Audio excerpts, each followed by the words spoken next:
Hi there, it's Valentina, and I'm here to talk about my Digital Sabbath. I started this experience on Saturday at 5 p.m. Last thing I did was talking to my parents on the phone. That's something that I do every day. They live far away. We live far away from each other. And they are in Italy, and the time difference, it's 6 hours. So they're kind of older, so they go to bed very early. And so by 5 p.m., that's the time that I can call them. So we spoke, we said our goodbyes, and then I put my phone, I turn it off and I put it away. And I went around and do, things that moms do. I'm a mom, I'm a wife, and during the weekend I like to take care of my family. So I did my housework, and then I wanted to relax. So I sit down on the couch, and very soon I found myself bored because I couldn't use my phone or watch TV or use my tablet, for example. And so then I remembered that I am actually somebody that likes to do things, to create, to build, to fix. And I remember about this project that I put aside around a month ago, and that I purchased all the things on Amazon for it.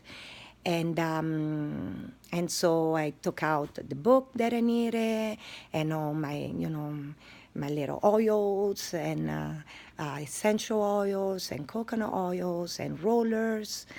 And so I made a couple of things for my family. I made roller for headache for my son because he suffers from headaches. I made this one that is a sore muscle and cramps for my husband. He was in the military, so he has a lot of pains. I made this for my son, my other son, that he has some eczema problems on his skin. So I hope it works for him. I know that the headache one, it really works. So I was happy to make another roller, and then a stress away roller for me that smells very good. So I was happy to do this, and so that's a very positive thing. And nothing. Then I went and did other things around the house. We had dinner together, like always. We sit down at the table, we have conversations, we talk about what we did during the day, what we think, the things that we think about. So it was a time with my family having dinner, and after that, I usually, after I'm done, taking a shower and getting ready to go to bed, I like to watch some TV with my husband, and sometimes playing cards. We like to play cards together. So it was very nice, and we didn't watch TV, but we played cards. And then after a while, he went in another room to watch, the Olympics. He's watching the Olympics, and me too. So I missed a couple of those. And but it was okay. We had a good time playing cards together. And after that, I was ready to go to bed, and I realized that I had to wake up at 8 o'clock on Sunday because I had an appointment.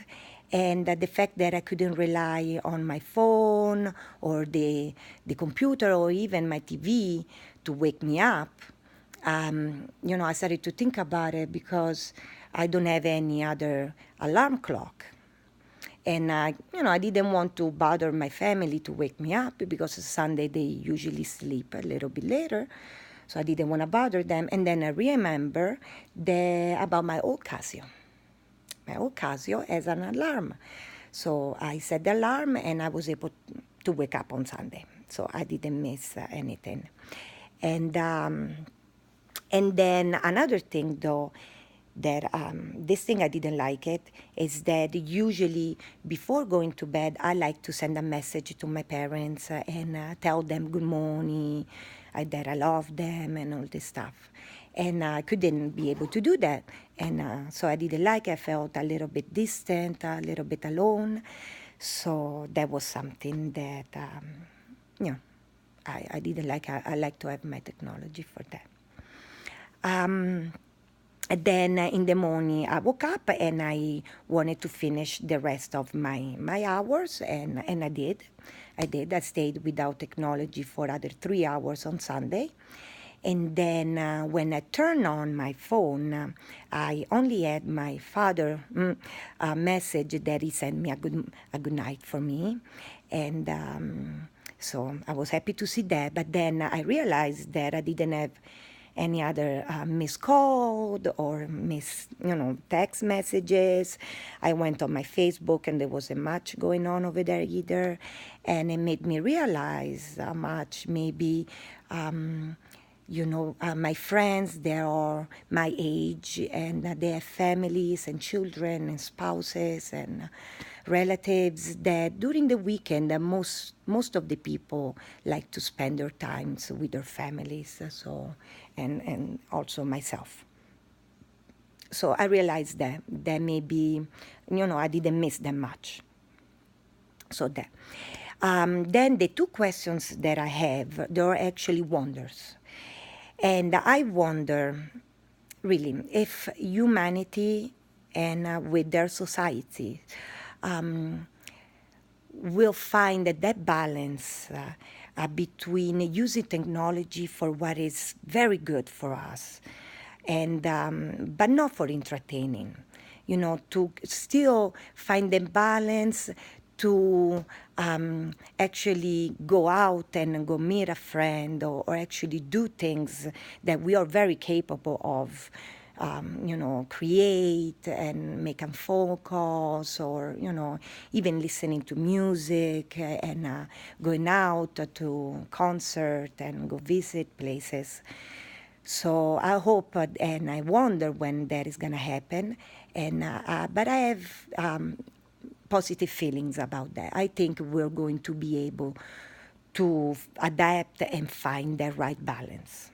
So that's my first wonder. My second wonder is, since I'm somebody that loves science fiction, I love it. I love Star Trek, Stargate, all these stars. And I wonder, and it really opens my mind to the endless possibilities of technology. So I wonder how far we're going to go, and, the things that we're going to lose, and the things that we're going to gain. I wonder about that.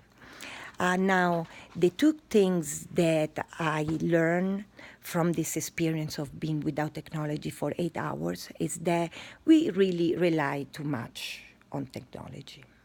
What we do, we could able to do much more and still use technology for our benefit. And then at the same time, I learned that technology keeps people connected, especially people that live far away, like me and my family. If there was no technology like FaceTime or Skype, I wouldn't be able to see them. And so it makes a big difference. And this is for me what technology has been great for. So this was my experience, and see you tomorrow at school. Bye-bye.